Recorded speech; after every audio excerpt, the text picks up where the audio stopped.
నా పేరు తంగళి మణిగంట అండి. అయితే మా చెల్లిని మా బావకి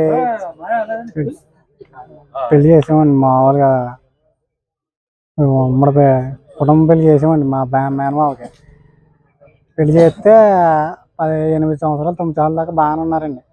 అయితే ఇద్దరు అమ్మాయి ఇద్దరు అబ్బాయిలు పుట్టారండి. ఆ పుట్టాక ఒక 5 సంవత్సరాలకి బాగానే ఉన్నారండి. బాగానే ఉన్నాక అప్పటి నుంచి ఏమైందంటే ఈ అమ్మాయి మీద అనుమానం పడి అనుమాన సంస్థ అలా అలా చిన్న చిన్న గొడవలు జరిగాయండి. అలా గొడవలు జరిగి ఈ అమ్మాయిని ఒకనాడు స్టేషన్కి వేసి కొట్టారు. అప్పుడు కొట్టారండి. వెళ్ళాం స్టేషన్లో పెట్టాం.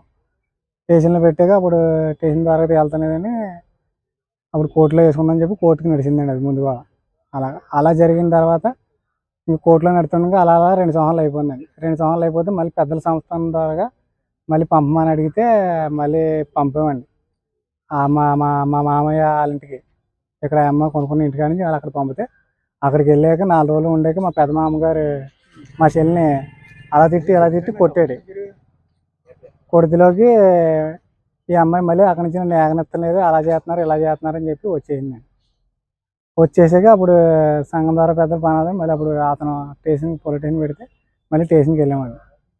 స్టేషన్కి వెళ్ళి మీరు వెళ్తావు కాపురం చేస్తా లేదనమ్మా అడిగితే నేను ఆ ఇంటికి అయితే వెళ్ళనండి, మా మేనమామ కొడుతున్నారు, వేరే ఇంటికాడ ఎక్కడైనా సరే నేను కాపురానికి వస్తాను, ఆ ఇంటికి అయితే రాను, వేరే ఇంటికి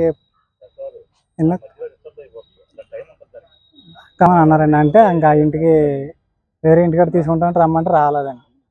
నేను రాని ఈ ఇంటిగా ఉంటాను, కస్టమర్ వస్తారా లేకపోతే మానే అన్నారండి. అన్నాక ఎరమంచి సంఘంలో తెచ్చుకుంటామని చెప్పి వచ్చాను స్టేషన్లో. అప్పుడు సంఘంలోకి వచ్చాక అప్పుడు ఏమైందంటే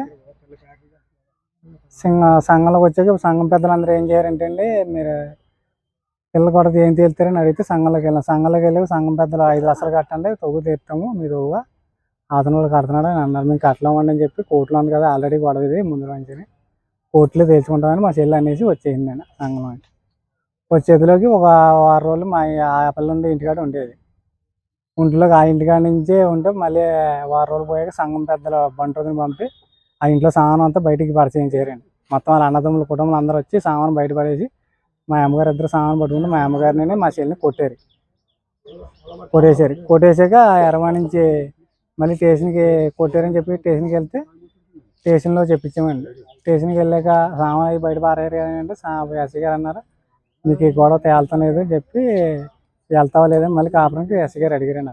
అడిగితే అప్పుడు నేనేమన్నానంటే మా చెల్లి ఏమన్నదా, నేను కాపురానికి వెళ్ళను, అక్కడికి వెళ్తానన్నా కానీ వేరే ఇంటికి రమ్మంటే రానంటున్నాడా అన్నాక అప్పుడు ఈ అమ్మాయి ఇస్తే ఏడాకులు ఇస్తే ఇంకో కోర్టులోనే ఇస్తాను, లేకపోతే కోర్టులోనే తెచ్చుకుంటాను ఏదైనా కోర్టులో అని చెప్పి వచ్చేస్తే సామాన్ అది పారేసి ఆ ఇంట్లోంచి ఎస్ఐ గారు ఏమన్నారంటే, ఎవరి ఇంటికాడ అలా ఉండండి, ఆ ఇంట్లో ఇద్దరు గొడవ అవుతుంది కాబట్టి మీ అమ్మగారి ఇంటికాడ నువ్వు మీ అమ్మగారి ఇంటికాడ నుండి ఉంటుంది.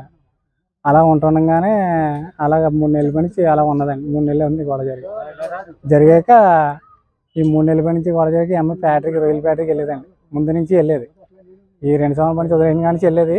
మళ్ళీ అలాగే మళ్ళీ ఇప్పుడు వెళ్తుంది రైలు ఫ్యాక్టరీకి. వెళ్ళి వస్తుంటే నిన్న నైట్ ఈ అమ్మాయి నైట్ డ్యూటీకి వెళ్ళింది. మధ్యాహ్నం 12 గంటలకు వెళ్ళింది. నైట్ 10 గంటల 10:30 టైంకి మళ్ళీ వస్తుందండి. ఏసీపీ బీసీపీ ఉండదు. డ్యూటీకి వెళ్ళి వస్తానికి ఈ అమ్మాయి దారిలోనే కాసి వాళ్ళ అన్నదమ్ములు 4 ఏకమై ఈ అమ్మాయిని చంపేశారండి. చంపేసి డైనేజీలు వేసి తొక్కేయారండి. తొక్కేస్తే తల మీద గట్టిగా దెబ్బ తగిలేయండి. తల మీద గట్టిగా గాడు తగిలి ఏమిచ్చి కొట్టారు అన్నది, రాడ్ ఇచ్చి కొట్టారు, ఏమిచ్చి కొట్టారో తెలియదండి. గట్టిగా కొట్టారు. ఇంకా తల చిదిరిపోయి అమ్మాయి